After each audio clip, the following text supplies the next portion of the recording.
malaki ang pondo sa flood control, baha lalong lumaki. Napakalaki ng pondo ng Department of Public Works and Highways o DPWH ngayong 2024 na umabot sa 244 billion pesos.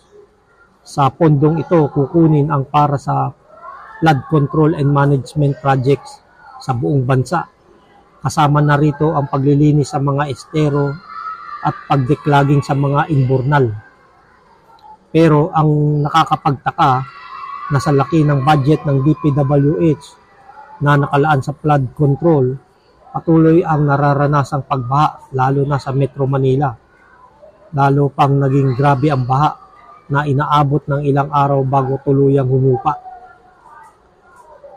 Ang baha na nilikha ng habagat na pinalubha ng Bagyong Carina noong July 24 ay nararanasan pa hanggang ngayon sa ilang lugar sa Navotas, Malabon, Bulacan at Pampanga. Hindi naman masasabing gumastos ang DPWH ng malaki para sa paglalagay ng pumping station sa Valenzuela at Navotas. Katunayan, ang mga pumping stations ay dispalinghado sapagkat madaling masira. Ayon sa report, nabarahan ng maraming basura ang mga pumping stations kaya hindi gumana. Ayon sa DPWH, may 81 pumping stations sa Navotas at 32 naman sa Valenzuela.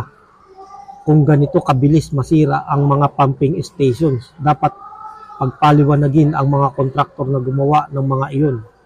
Binayaran ng malaki mula sa buwis ng taong bayan ang pagtatayo ng pumping station, subalit madaling masira. May nangyayari bang milagro rito? Nadismaya si Senate Minority Leader Aquilino Pimentel III sa nangyaring pagbaha sa Metro Manila sa kabila na may malaking budget ang DPWH.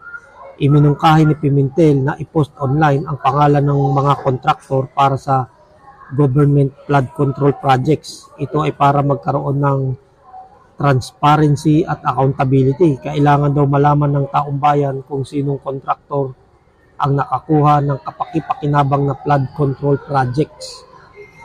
Sa pagtataya naman ni Senator Joel Villanueva sa laki ng budget para sa flood control projects, nagkakahalaga ito ng mahigit 1 bilyong piso araw-araw. Sabi naman ng ibang senador, bubusisiin nila ng maayos ang budget ng DPWH para sa 2025. Ang DPWH ang may pinakamalaking budget sa lahat ng ahensya ng pamahalaan. Sa sobrang laki at dami, maaari nang lutasin ang lahat ng problema na nakaaapekto sa buhay ng mamamayang nagbabayad ng buwis. Pero nakalulungkot na sa paglaki ng budget ng DPWH na halos taon-taon ay tumataas, ganito rin kataas ang baha na nararanasan ng mamamayan.